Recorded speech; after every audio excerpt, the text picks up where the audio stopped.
Mendoj që secili politikan e ka një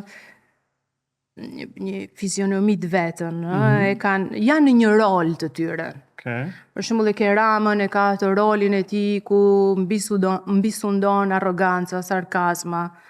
Rama është edhe i madh me trup edhe ajo i shkon edhe me fizionomi. Imponon pushtet. Të imponon pushtet me atë sarkazmën, me arrogancën e tij. E ka përqafe Macronin, e ke pa? Sikur se ky është i pushtetshëm ndaj tij. A është kryeministri me president France? Imagjino. Sakt, ndërkohë që ju ulet në gjunjë Melonit, duke u bërë ajo shakaja kur përsëritet shpesh edhe kalon atë dhe efektin e shakas, pa i e bën qëllimshëm atë. I ka të mësuara këto mendoni, apo Rama është i tillë kështu siç është? E ka pjesë karakter. Rama e di, unë mendoj që çdo politikan, çdo lider e di se e njeh shumë mirë popullin e vet. Dhe e di çka i shitet e populli vet. Ai e di shumë mirë se çka funksionon te populli vet, se ndryshe nuk do ta bante. Ndërkohë për shembull Hashim Thaçi ka qenë shumë mirë për mendimin tim, shumë mirë i ushtruar.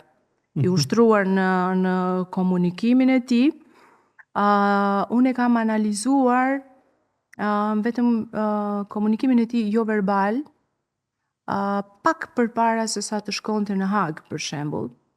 Ndoshta ka qenë deklarata e tij e fundit përpara se sa të shkonte në Hag, dhe edhe pse ka qenë duke lexuar, ishte shumë e vështirë, domethënë unë e kuptova që diçka nuk ishte mirë, diçka jo e mirë do të ndodhte, sepse të gjithë muskujt e fytyrës ishin të lëshuar. Të gjithë muskujt. Një lloj dorëzimi. Dukej sikur fytyra e vet nuk kishte më kontakt me brendin, dhe mund ta shikoni atë intervistash diku. Dhe mendova, thash, fillimisht e kam parë intervistën e tij, herën e parë pa e dëgjuar zërin, dhe kam vënë markers. E kam parë herën e dytë duke vënë markers pa dëgjuar se çfarë fliste. Pastaj kur e kam dëgjuar edhe çka ishte duke thënë ato markers që pata, thash, okay, këtu kemi me të vërtet një problem.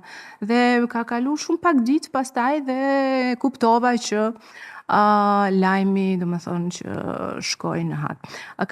Ka pas paraqitje të mira, shumë mira para publikut.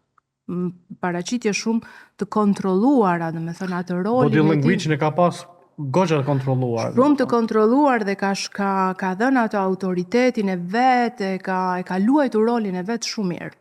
Kështu që mbasi më pyete për lider.